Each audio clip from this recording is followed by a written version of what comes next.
کونړ کې د حلقوي سړک جوړېدو د چارو پیل.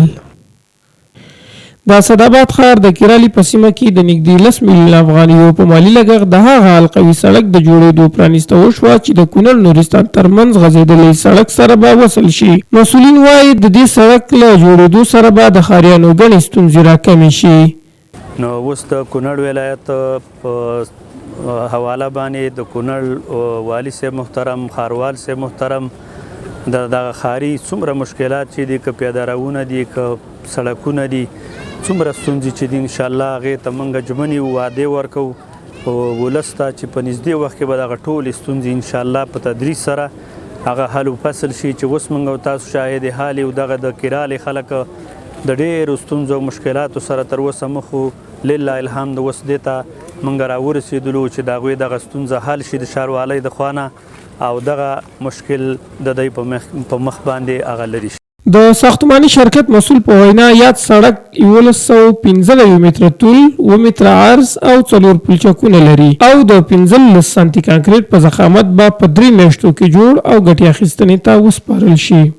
موږ د ښاروالۍ سره دغه قرارداد کړی دی. د دې سړک طول 1115 متره طول لري او عرض یې په مختلفو ځایونو کې فرق کوي، خو 15.3 متره عرض دی.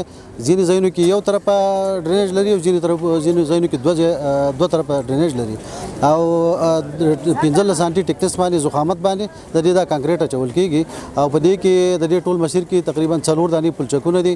د دې ټول مبلغ تقریبا 9.1 میلیون افغانۍ باندې اخیستل شوی دی. ځایي اوسېدونکي د دې پروژې په پیل خوښي څرګندوي او وایي د یاد سړک له رغېدو سره به د دوی ستونزې حل شي. دا سړک چې کوم دی دې ته عمده ضرورت و، اشد زیات ضرورت وته، ډېر زیات خوشحاله و، ټول ولس خوشحاله دی. هر ورځ به مانه دې ولس پوښتنه کوله دې سړک کار څنګه شو. مال انشاءالله الله مهربانه ذات دی، دا سړک به پخېږي. عملا موږ او تاسې وکته چې نن یې افتتاح وشوه او په دې سړک کار شروع کېږي. ډېر زیات خوښه او راضي او خوشحاله و. همدې مراسمو کې همداراز مسؤلینو وویل چې نږدې راتلونکي کې بعد 80 میلیونه افغانیو په ارزښت ګڼې نورې پروژې هم پلې کړي. زه د کونړ نجیبو او شریفو ښاریانو ته پوره ډاډ او اطمینان ورکوم چې سږکال موږ 14 پروژې لرو او 80 میلیونه لګښت ورباندې کېږي، هغه ټولې د ښاروالۍ نه ورکول کېږي، ښاروالۍ بودیجې نه.